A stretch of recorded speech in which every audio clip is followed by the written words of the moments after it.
ಖುಷಿ ಆಗುತ್ತೆ. ಯಾಕಂದ್ರೆ ಹೊರಗಡೆ ಹೋದಾಗೆಲ್ಲ ನಮ್ಗೆ ತೋರಿಸೋದಕ್ಕೆ ಸಿನಿಮಾಗಳು ಕಮ್ಮಿ ಇದೆ ಅನ್ನೋದು ನನಗಿರುವಂತ ದುಃಖ. ಒಬ್ಬ ಕನ್ನಡಿಗನಾಗಿ, ಇಲ್ಲಿನ ಟೆಕ್ನಿಷಿಯನ್ ಆಗಿ ಮೊದಲಿಗೆ ನಾನು ಈ ಅವಕಾಶವನ್ನ ಈ ಸಿನಿಮಾದಲ್ಲಿ ಕೆಲಸ ಮಾಡಿದಂತಹ ಟೆಕ್ನಿಷಿಯನ್ಗಳಿಗೆ ಥ್ಯಾಂಕ್ ಯು ಅಂತ ಹೇಳೋದಕ್ಕೆ ಇಷ್ಟಪಡ್ತೀನಿ.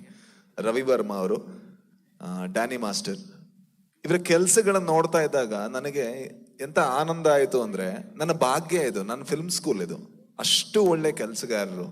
ಅವರ ಕೆಲಸ ನೋಡ್ತಾ ಈ ಸಿನಿಮಾದಲ್ಲಿ ಅವರು ನಾವು ಎಷ್ಟು ಒಳ್ಳೆ ಸಿನಿಮಾ ಮಾಡ್ಬೋದು ಅನ್ನೋಂಥ ಕನಸನ್ನ ಕಟ್ಕೊಂಡವರು.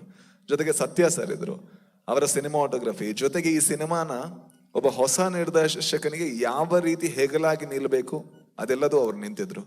ಜೊತೆಗೆ ಧನು ಮಾಸ್ಟರ್, ಎಲ್ಲಿದ್ದಾರೆ ಧನು ಅವರು, ಅವರ ಕೊರಿಯೋಗ್ರಫಿ ತುಂಬಾ ಒಳ್ಳೆ ಕೆಲಸ ಸರ್, ಥ್ಯಾಂಕ್ ಯು.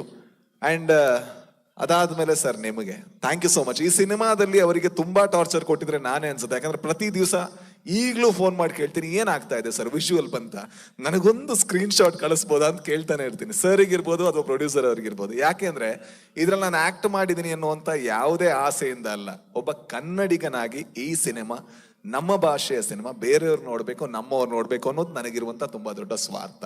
ಅದರಿಂದಾಗಿ ಪ್ರತಿ ಸತಿ ಕೇಳ್ತಾ ಇರ್ತಾನೆ. ಜೊತೆಗೆ ಅರ್ಜುನ್ ಜನ್ಯಾಸ್ ಅವರಿಗೆ ತುಂಬಾ ದೊಡ್ಡ ಥ್ಯಾಂಕ್ಸ್. ಯಾಕಂದ್ರೆ ನಾನು ಈ ಸಿನಿಮಾದಲ್ಲಿ ಮಾಡಲ್ಲ ಅಂತ ಅವ್ರ ಕಾಲಿಗೆಲ್ಲ ಬಿದ್ದಿದ್ದೆ. ಯಾಕೆ ಅಂತ ಹೇಳಿದ್ರೆ ನಾನು ಡೈರೆಕ್ಷನ್ ಮಾಡ್ಬೇಕು ಸರ್, ಕಾಂಬಿನೇಷನ್ ಇದ್ರೆ ಡಿಲೇ ಆಗ್ತಾ ಹೋಗುತ್ತೆ ಅನ್ನೋ ಕಾರಣಕ್ಕೋಸ್ಕರ. ಬಟ್ ಅವರು ಅಷ್ಟು ಒತ್ತಾಯ ಮಾಡಿ ಮಾಡಿಸಿದ್ದು ಇವತ್ತು ನನಗೆ ತುಂಬಾ ಹೆಮ್ಮೆ ಕೊಡ್ತಾ ಇದೆ sir. Thank you so much. And Arjun Janya's sir ಅವ್ರ ಬಗ್ಗೆ ಒಂದು ಮಾತು ಹೇಳಬೇಕು.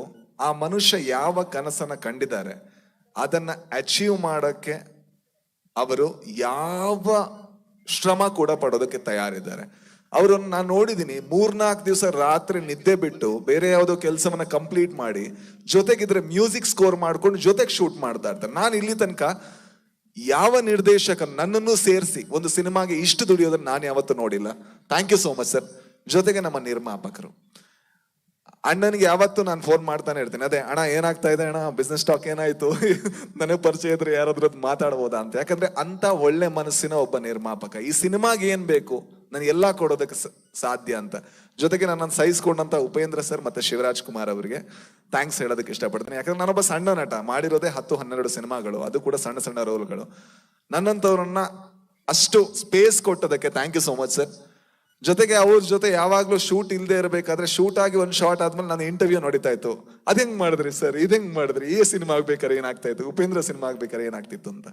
ನಾನೊಬ್ಬ ಅವರ ಅಭಿಮಾನಿಯಾಗಿ ಅವರಿಬ್ಬರನ್ನ ಆನ್ ಸ್ಕ್ರೀನ್ ನೋಡೋದಕ್ಕೆ 45 ಸಿನಿಮಾದಲ್ಲಿ ಕಾಯ್ತಾ ಇರ್ತೀನಿ. ಯಾಕಂದ್ರೆ ಅದನ್ನ ನೋಡ್ಬೇಕಾದ್ರೆ ಇಲ್ಲಿ ತನಕ ನಾನು ಅವರಿಬ್ಬರನ್ನ ಈ ತರ ನೋಡಿದ್ರೆ ಅಂತ ನನಗನ್ಸಿಲ್ಲ. ಆ ಅನುಭವ ಕಟ್ಕೊಡ್ತಾ ಇರುವಂತ ಇಡೀ ತಂಡಕ್ಕೆ ಕನ್ನಡಿಗನಾಗಿ, ಕನ್ನಡ ಸಿನಿಮಾದ ಅಭಿಮಾನಿಯಾಗಿ thank you so much. Thank you.